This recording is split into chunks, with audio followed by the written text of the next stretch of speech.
Isn't that sad? Mike, we're ready for you. All right. You have speed. All right, great.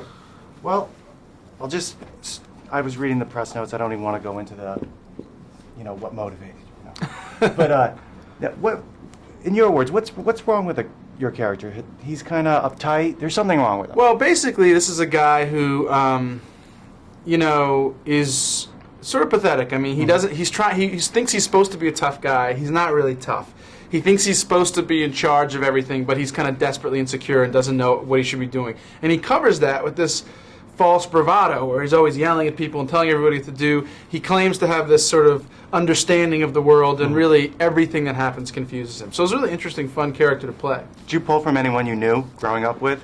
Because I've heard you do the imitations of people that you've grown up with. Yeah, this is similar in some ways, although one of the other interesting things is this guy kind of sounds like he's from New York, but he's really never left L.A. And it's part of his sort of getting his identity from like movies and TV shows and just stuff he thinks he's supposed to act like, And there are a lot of guys like that, sort of where I grew up, and it certainly has a sort of that attitude, that kind of attitude that he's sort of trying to affect is a sort of an East Coast attitude, so something I was familiar with growing up in Boston.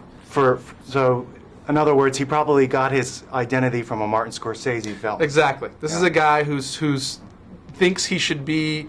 This is a guy who's found his identity from a Martin Scorsese movie. Exactly as you say. Actually, I brought that up because we're doing a thing on MSNBC about Martin Scorsese. I just want to get this in really quick, because you're a film buff. Mm-hmm. Now, is there any Scorsese film that really sticks out for you, even if before you were an actor, maybe? Mean Streets is probably the first one that comes to mind. It's one that we talked about a lot doing this movie. Not that this movie is similar to that, but in some ways that.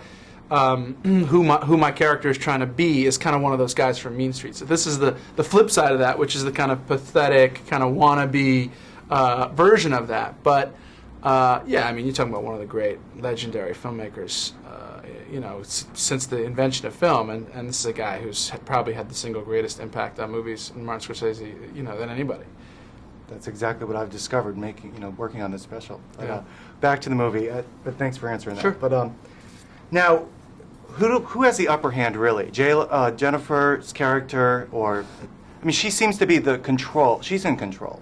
Yeah, basically, one of the interesting things about these two characters is that, they challenge a lot of ideas. The notions of the idea of sexual orientation, gender roles, who's supposed to wear the pants, who's supposed to be the boss. This is a guy who thinks he's supposed to be the boss, who thinks he's supposed to be in charge, who thinks he knows what a woman needs, who thinks, and is wrong about everything, And in fact, she's really the brains behind the operation. She's the person, in this movie who's keeping all the characters, sort of together and keeping this scheme they have from completely falling apart. She is forever, saving the Gigli character from one mishap or another. So but he can't, Gigli can't stand that. And is ever trying to be like, let me tell you something, I'm the boss, and ultimately comes to sort of accept the fact that he doesn't have to be the boss all the time.